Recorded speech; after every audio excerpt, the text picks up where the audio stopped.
ஒரு காலத்தில் முதுமையில் வரக்கூடிய நோய் எல்லாம் இன்னைக்கு இளமையில வருது. எனக்கு நிச்சயமா தெரியும், இங்க இருந்து ஒரு 250-300 பேர் இருக்கோம் அப்படின்னா குறைந்தபட்சம் ஒரு 100-125 பேர் ஒரு 5 நோய்க்குள்ள இருப்பீங்க. சக்கரை வியாதி இல்லைன்னா சக்கரை வியாதி வந்துருமோன்னு பயம், ரத்த கொதிப்பு அல்லது ரத்த கொதிப்பை போய் பார்க்க வேண்டாம், எனத்தையா சொல்லிடுவானுங்க வேண்டாம்ன்ற பயம், இல்ல எடை கூடுதல், இல்லைன்னா மாரடைப்பு வந்துருமோ, மாரடைப்பு மாதிரி இருக்கு, கேஸ் ட்ரபிளா என்னன்னு தெரியல, அல்லது மாரடைப்பு லேசா ஆரம்பிக்குது அப்படிங்கிற ஒரு காரணம். புற்றுநோய், உளவியல் நோய்கள், நாள்பட்ட நுரையீரல் நோய்கள், 5 நோய். Diabetes mellitus, ischaemic heart disease, hypertension, various varieties of cancers, psychiatric diseases, pulmonary diseases சொல்றாங்க. ஒட்டுமொத்த உலகத்துல இன்னைக்கு இந்த 5 நோய் கூட்டமும் பெருசா கூடிக்கிட்டே. நாங்கெல்லாம் படிக்கிற காலத்துல சர்க்கரை வியாதி யாருக்கு வரும் கேட்டா அது பணக்காரனுக்கு தாண்டா வரும், நம்ம எல்லாம் கவலையே பட வேண்டாம்.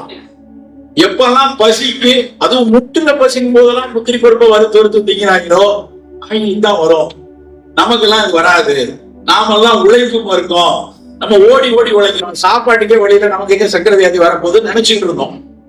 ஆனா இன்னைக்கு நிலைமை என்ன அப்படின்னா, சர்க்கரை வியாதி அப்படின்லாம் ஒரு கட்டத்துக்குள்ளே இல்லை. உங்க அப்பா அம்மாவுக்கு சுகர் இருக்கோ இல்லையோ, இல்ல உங்களுக்கு உடல் உழைப்பு நிறைய இருந்தால் கூட, மன உளைச்சல் எல்லாம் இல்ல, மன மகிழ்வா இருக்கு அப்படின்னா கூட சர்க்கரை வியாதி வருது. உலக சுகாதார நிறுவனம் ஒரு அறிக்கை சொல்லியிருக்காங்க, புதுசா ஒரு காரணத்தை சொல்லியிருக்காங்க.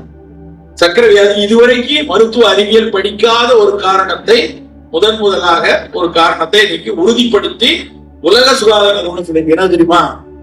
காற்று மாசுபடுதல்னால் சர்க்கரை வியாதி வரும். காற்று மாசுபடுதல்னா தும்மல் வரும் படிச்சிருக்கோம்.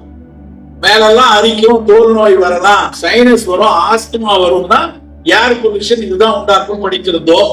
ஆனால் இன்றைக்கு காற்றில் இருக்கக்கூடிய அந்த சஸ்பெண்டட் பார்ட்டிகல் சொல்லக்கூடிய அந்த காற்றில் மிதந்து வரக்கூடிய நுண்ணிய துகள்கள் உங்களுடைய மூக்கு வழியா நுரையீரலுக்கும் மூளைக்குள்ளையும் ரத்தத்தினுடைய மிக நுண்ணிய அணுக்களுக்குள்ளையும் போகுதுன்னு கண்டுபிடிச்சாங்க. கண்டுபிடிச்சது மட்டும் இல்லாம இளம் வயதிலேயே சர்க்கரை வியாதி கூடுறதுக்கு, இளம் வயதிலேயே நடுக்குவாதம்னு சொல்லக்கூடிய பார்க்கின்சன் நோய் வர்றதுக்கு, இளம் வயதில் பல நரம்பியல் நோய்கள் வருவதற்கு மிக முக்கியமான காரணம் காற்று மாசுபடுதல். அதை விட அடுத்து ரொம்ப முக்கியமா என்ன சொல்லியிருக்காங்கன்னா, இப்ப நம்ம எல்லாம் பார்த்து கொண்டிருக்கிற விஷயம், தமிழகமே உற்று பார்த்து கொண்டிருக்கிற விஷயம், மிக அச்சுறுத்தக்கூடிய நோயாக வர இருப்பது என்ன அப்படின்னா புற்றுநோய் இல்ல, காய்ச்சல் அப்படின்னு சொல்லியிருக்காங்க.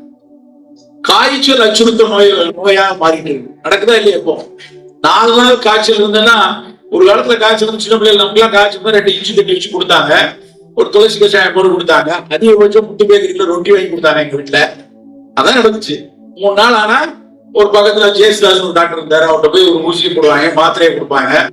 அப்படி வாங்கிட்டு அதோட வீட்டுல போய் படுத்துட்டு 5-6 நாள் கிளம்பி வீடு போயிருவோம்.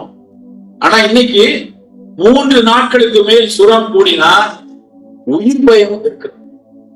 எங்க பிளேட்லெட் குறைஞ்சிருமோ, டெங்குவா இருக்கா, டைபாய்டா, இல்ல சிக்கன் குனியா, அல்லது சிக்கன் குனியா மாதிரி அப்படின்னு நோய் வருது. இப்படியான increased incidents of varieties of influenza அப்படின்னு சொல்லி உலக சுகாதார நிறுவனம் சொல்லுது.